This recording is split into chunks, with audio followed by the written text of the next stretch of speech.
Et on va parler de ce qui pourrait bien révolutionner notre quotidien. C'est l'objectif de ce rendez-vous innovation d'Europe 1 Matin. Bonjour Sandra Freeman. Tout à fait, bonjour Bruce Toussaint, bonjour à tous. Innovation dans le domaine de la santé et le développement de plus en plus marquant de l'e-santé. C'est pas avec un i, c'est avec un e, vous le savez. Comme voilà. Freeman. À l'anglaise. Qu'est-ce que c'est exactement l'e-santé ? L'e-santé, c'est la santé connectée. C'est une mouvance très forte. L'idée, c'est de permettre aux gens de se prendre en main grâce aux nouvelles technologies. Je prends un médicament, je fais de l'exercice physique, je fume une cigarette, j'ai des problèmes de sommeil.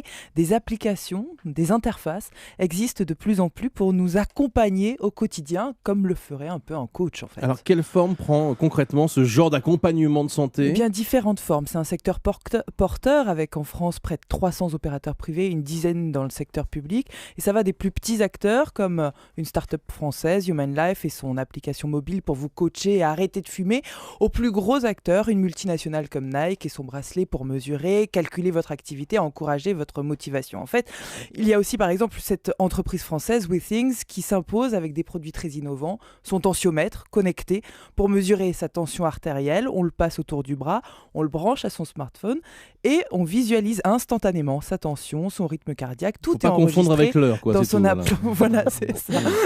Et puis il y a ce produit phare, et là ça va vous aider, c'est la balance connectée. Donc vous ne montez pas sur votre montre, ça mesure l'évolution de son poids, de sa masse, de son rythme cardiaque. Pourquoi vous me regardez la qualité de l'air, la température, moi je lis mon texte, tout est compilé sur son smartphone et une application assure le suivi de votre poids par rapport à votre style de vie et vous conseille selon les normes de l'Organisation mondiale de la santé. Ces référencements permettent de constituer une vraie base de données et peut-être, dit-on, à terme, ça pourrait remplacer le carnet de santé à l'ancienne. Alors, est-ce que ça pourrait...